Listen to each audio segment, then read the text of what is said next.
Center of Immediate Justice, and without further ado, I'd like to present Max Cyril.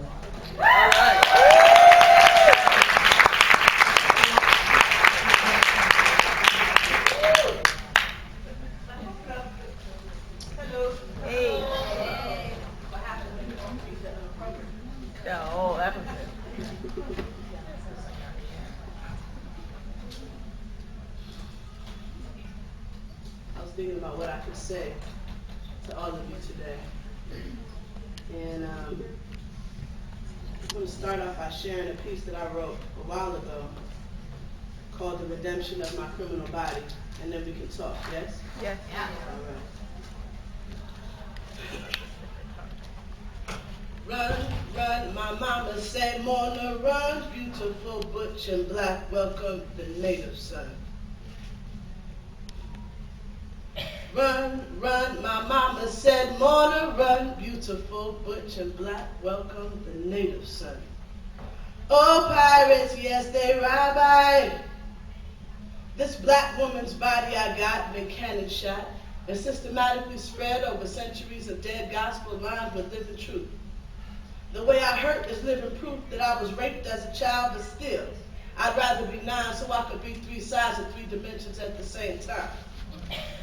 See, we've been cannibalized, burned alive, beaten alive till God cried out. We've been hog-tied, convicted before we was tried by stacked juries laced with white power tracks. I want to paint y'all in color but can't find you in black, and I need y'all back homies to show me how I lost my sore places between then and now. Oh, pirates, yes, they ride by. Stole I to the merchant ship. Minutes after they took I from the bottomless pit. Behind the steel bars of invisible black men, there's a pile of brick butchers invisible to them. Hand carved to stone lies, closed mouth and closed thighs. The best part of me illogically is the way that I cry, and that's why I've got to grind into dust this fear that I am nothing, less than a slave. Good for nothing, punk, pussy, piece of shit, diseased, wannabe, unemployable, unspeakable, unthinkable, moral assault, black salt on the wound of genocide, spermicide, child rapist, super predator, unforgivable, unnatural, unimaginable, unlovable threat to the survival of a black nation. That's why I write it down. How my mom's boyfriend said against crack dust and dream he'd make me a girl and my soul be redeemed, but my body stayed indigenous. Knew where I was coming from. And if you speak in the spirit, tracking me in tongues, myself, my only witness, so I spit this like I flipped this skeleton bridge to crucifixion, cross myself until my skin says yes, or maybe not. But I'm still beautiful, right?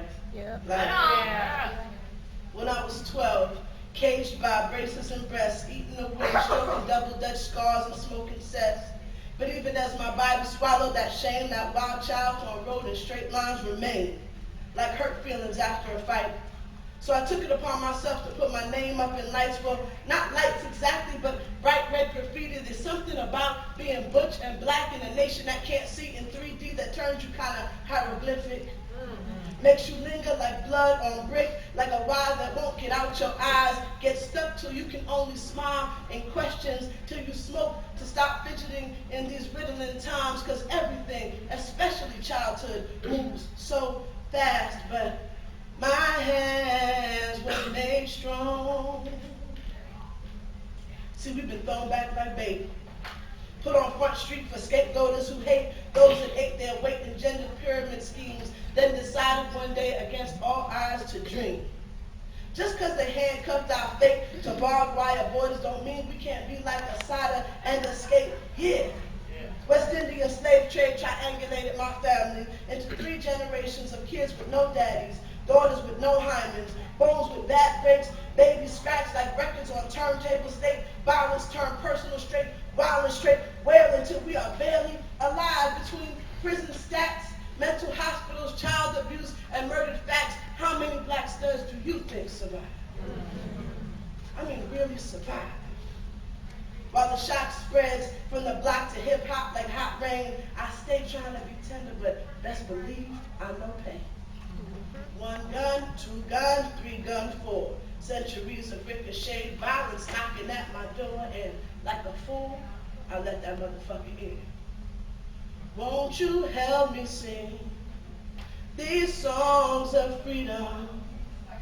Cause ain't nobody innocent, especially not me. Guilty trapped between my teeth like cayenne sunflower seeds, but innocence ain't what it's cracked up to be. We all PTS dichotomies, armed similes with scars. Slave traders walking backwards into war. Behind all that gun talk, we just babies choking on poems. Don't hurt me no more, don't hurt me no more. Us wrapped up, tied down, tied up, face down, locked up, knocked down, cracked up, broke down till we are hostages with no ransom, perps with no alibi, unicorns with no mystery in this legend called I can chart this gendered battlefield on my family's split tree.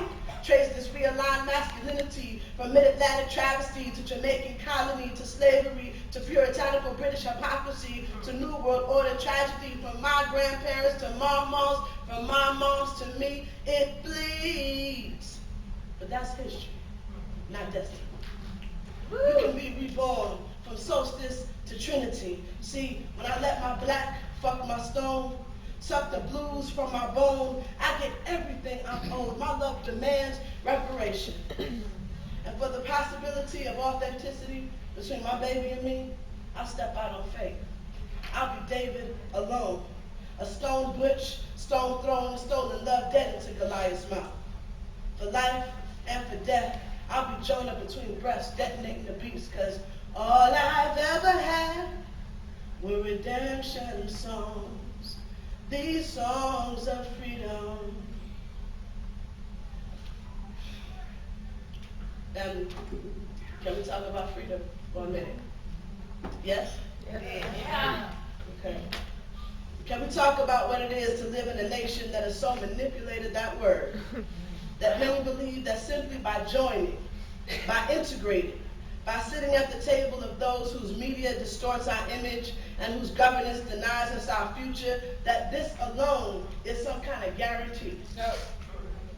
Can we talk about what it is to believe that freedom can come for the part of us that is female, masculine, butch, tranny, faggot, stud, AG, gender queer, and not come from the parts of us for the parts of us that are black, brown, south, southeast, east, and west Asian, native, poor, and working class, disabled, old, and very young? Can we talk about freedom? Yes. I think now is the right time. And I think this is the right place for us to redefine the meaning of that word. I know. And that's why I'm happy to be here today. From what I've heard, the last 3 days I've been traveling, I've been working, I've been in meetings. This is what I do all day, every weekend. So from what people have told me, the last few days have been a beautiful point of connection. I've heard stories about how the last few days have meant something to folks about belonging. I've heard people talking about what it means to belong to each other in a world designed to exclude and reject alternative masculinities. Places like this, conferences like this, are about looking in the mirror of each other's eyes and being honest about what's reflected there. In a nation and in a world where the female masculine body is condemned as sickness and dysfunction, is detained in prisons and in hospitals and virtually erased by civil society from public view, to see all of you and know that at least right now, in this moment, you can see me too, is a testament to the power and the potential of our community.